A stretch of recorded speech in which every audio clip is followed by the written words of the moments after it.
مواد زي العلوم والكيمياء دايما مخوفين الطلاب، وليه اول ما اسمهم بيتقال الطالب بيقلق؟ المشكله مش فيهم، المشكله انهم ما اتشرحوش صح من البدايه. انا وائل ابراهيم مدرس العلوم والكيمياء والعلوم المتكامله، وشغلي كله بيقوم على فكره مهمه جدا، ان المعلومه الصعبه ينفع تتشرح وبسهوله كمان، وان كل طالب له طريقه واسلوب فهم مختلفين عن اي طالب تاني. وفي شغلنا مفيش حفظ اعمى ولا ضغط ملوش لازمه. الشرح بيبدا من الاساس وبيتبسط لاقصى درجه ممكنه، وبنمشي مع الطالب خطوه بخطوه لحد ما نثبت المعلومه في دماغه، وبنركز جدا على الفروق الفرديه علشان مفيش طالب شبه التاني، لان زي ما قلنا كل واحد له طريقه فهم مختلفه. نظام الحصه عندنا واضح ومرتب، بنبدا بحل الواجب ونراجع اللي اخدناه الحصه اللي فاتت، لو في شيت بيتحل كله، بعد كده بندخل على الشغل الجديد. شرح منظم وبسيط ومفهوم، وفي اخر الحصه بيبقى في اسئله نطبق بيها على اللي اخدناه، ونتاكد ان المعلومه وصلت، ونطلع بواجب وتسميع للحصه اللي جايه. الموضوع ما بيقفش عند الحصه، ده في متابعه دوريه وشيتات وامتحانات شامله تقيس مستوى كل طالب،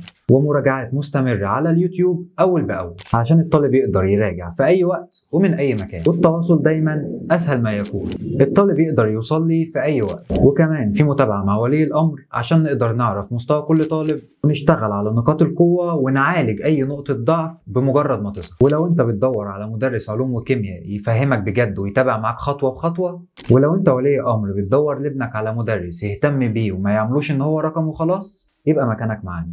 هسيب لكم ارقام التواصل واماكن التواجد في التعليقات. انا مستر وائل ابراهيم، سلام عليكم.